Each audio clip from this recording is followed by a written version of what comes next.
Hey everyone, welcome back to Talk Lucy channel, your daily English practice. Hi guys, I'm Tom. And I'm Lucy. We're really happy you're here with us today.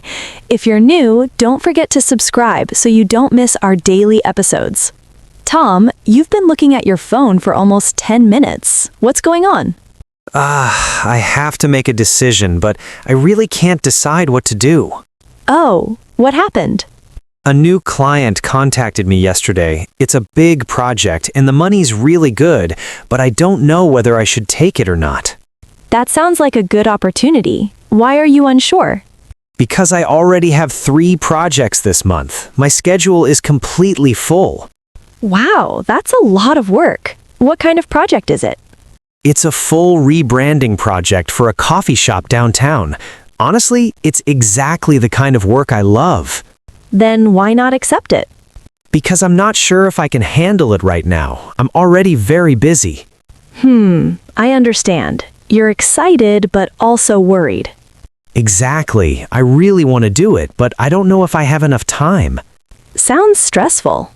It is. Last night I stayed up until 2 a.m. finishing a logo design, and now my back hurts from sitting all day. That doesn't sound healthy at all. Yeah, and Lily keeps asking me whether I've made a decision yet. What do you tell her? I just say, I'm still thinking about it. And what does she say? She's worried I'll burn out, and honestly, she might be right. Yeah, you need to be careful. You already look tired. I know. I even have dark circles under my eyes now. That's not a good sign. By the way, did you notice something interesting about what you said? What do you mean? You said, I don't know whether I should take it. I'm not sure if I can handle it. Lily asks whether I've decided.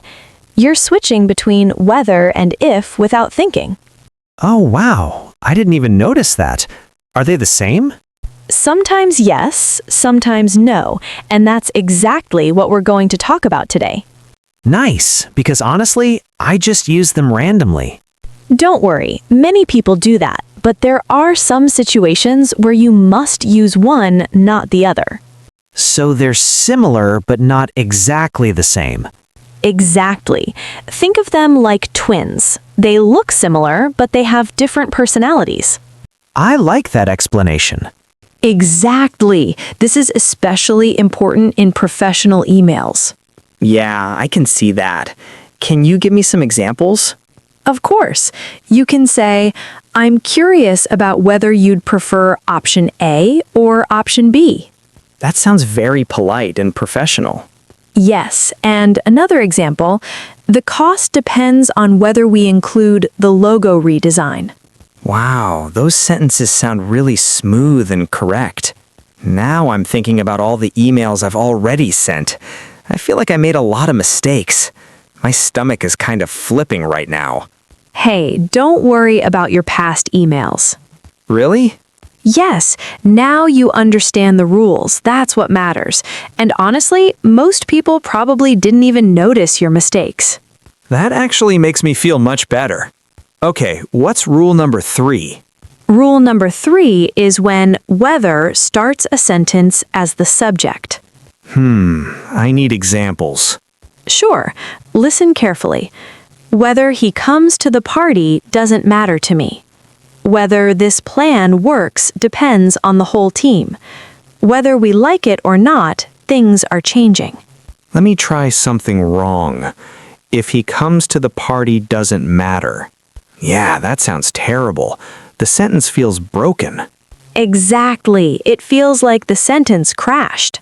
When whether is at the beginning as the subject, you must use whether. You cannot use if.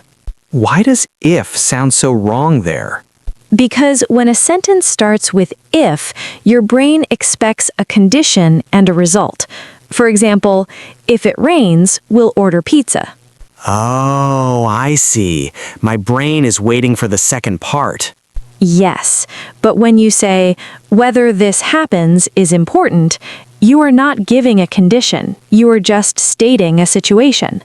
That makes sense now. I can actually feel my brain understanding it step by step. Good. That means you're learning properly. All right, what is rule number 4? Rule number 4 is before to plus verb, infinitive. Give me examples, please. I can't decide whether to go. She is thinking about whether to accept the offer. They haven't decided whether to sell the house or keep it. Let me try the wrong version. I can't decide if to go. Yeah, that sounds completely wrong.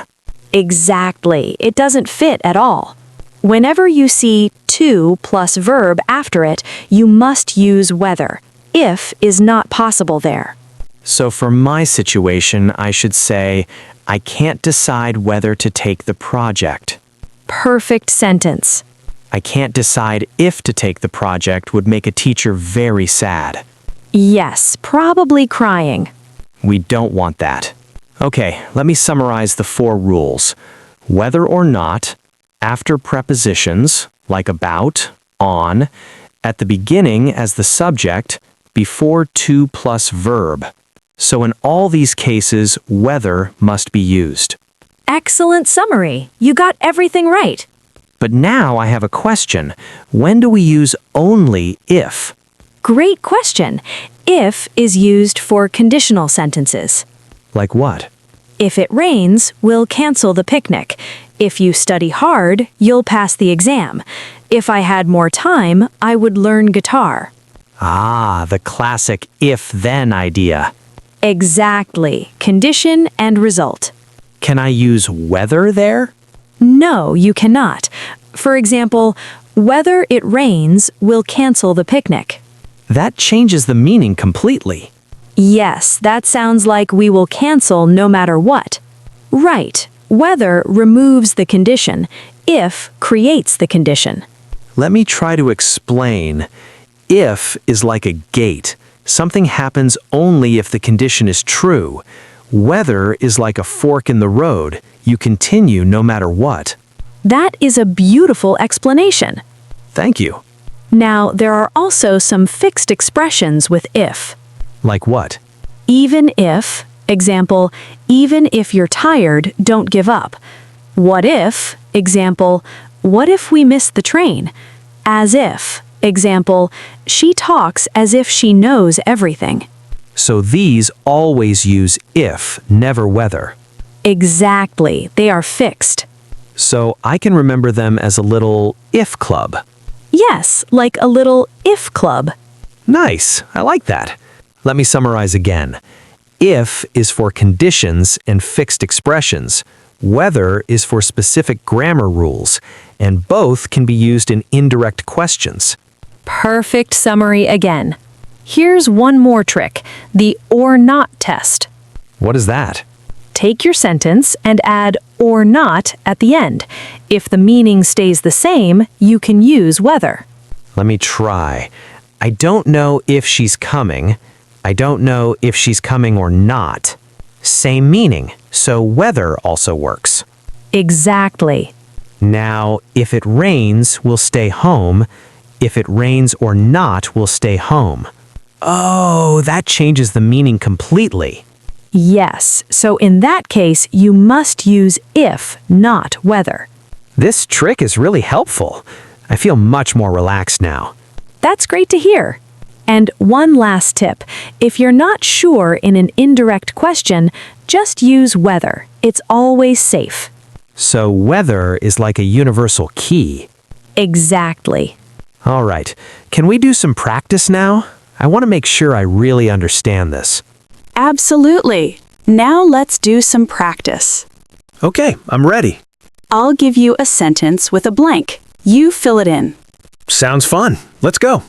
First sentence. I need to check blank. The package has arrived. I think both whether and if can work here. Correct.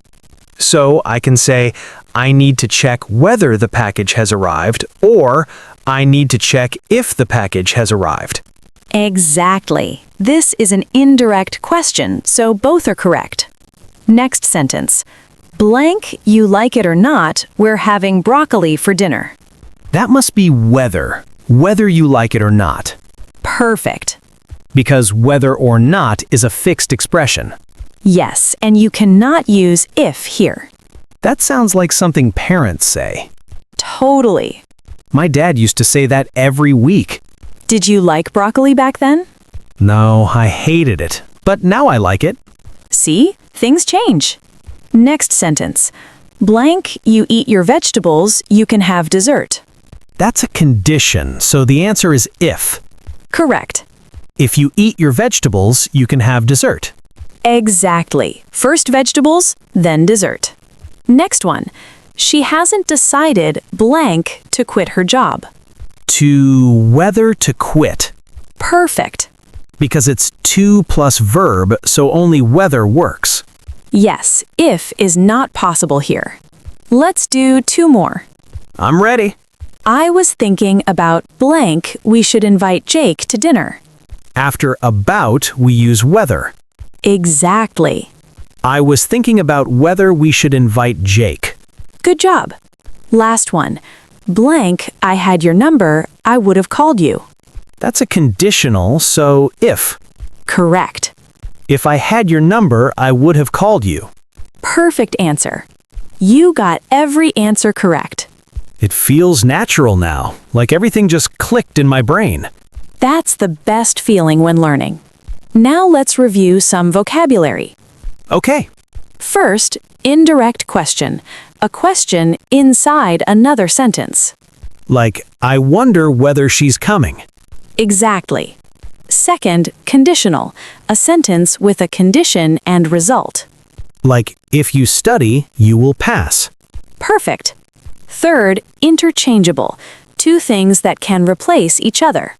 Like whether and if in indirect questions. Right.